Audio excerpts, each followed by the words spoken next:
Hey everybody, it's Jack and Dan. And today we're doing an update on how the indoor garden's been going. Yeah, let's check this out. All right, there's Larry, as energetic as can be. Right there he goes. He's always full of energy. Kame's up here in the tank.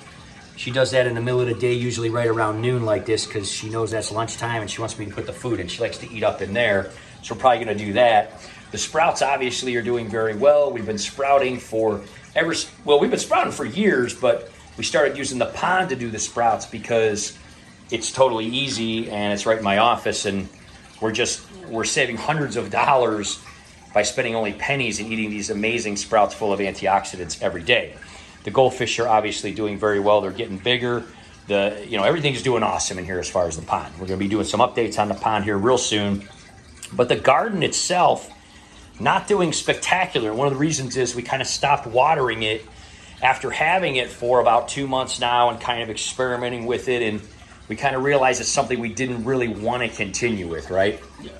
We basically felt like, first of all, there was some things we didn't count on. So the main thing was... Like the fruit flies. Yeah, the fruit flies were a little annoying.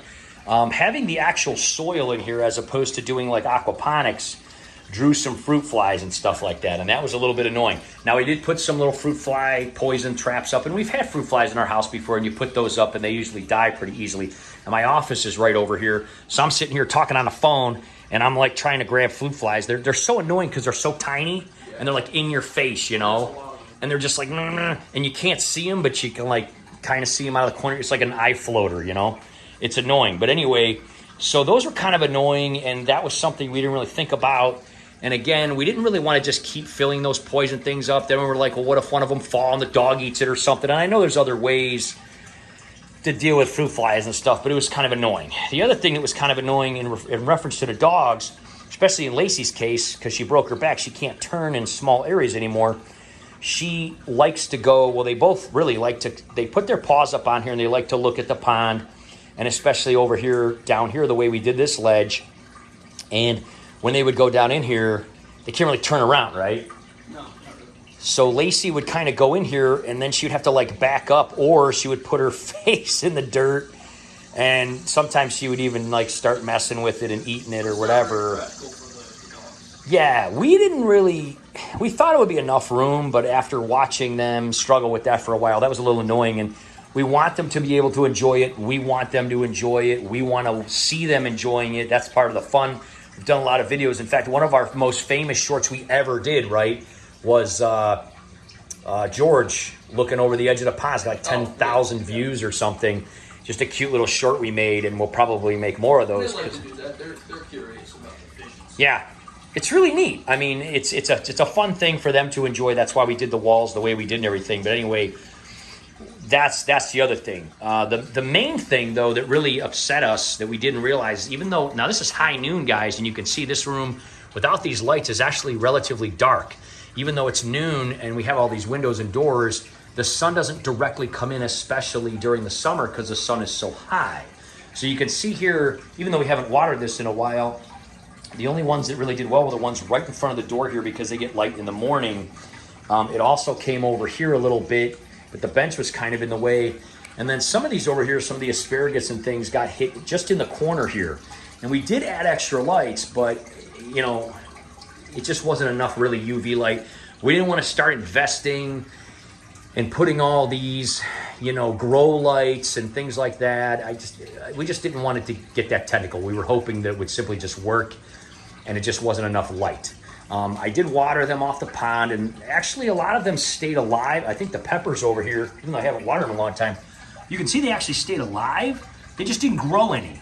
Even though I watered them, even though we had white light on them, they just didn't get UV light or, whatever full spectrum light that they needed. Even though these bulbs are that way, they're just too far away. So we have to rig more lights up. It's just not what we wanted to do. So we kind of decided with all these things going on, we have a neighbor, actually lives right down over here, who has a pretty well fenced in yard. Some people here have fences. We didn't ever really wanted to fence our yard in. We just didn't want to do it. We want it open. We like it open. Plus it's huge. It would cost $1 million to fence it in. And Well, I mean, I like seeing like the nature. I just don't want to fence around it. Yeah, neither. Because then everybody else can't see it. What's the point if no one else sees it? Yeah. it is a hindrance in the neighborhood, and there are some people that kind of have areas that it works out better for them, or they have smaller areas, they're, you know, whatever, but we never wanted to do it. So he's actually going to take these and he's going to put them like in his yard, and I think he might put them along the fence or something, and he's going to use them. They were very cheap. It wasn't a big investment or anything. Honestly, the sprouts are a way easier investment. I also, because with this COVID subsiding, I'm starting to go do wellness workshops and travel more again, right? So the cool part is, like, let's say I'm going to be gone for a few days. The sprouts are very easy to take care of. I can actually rinse them. I can put them in the fridge. They're good for a few days, and as soon as I get back, I can just grow more.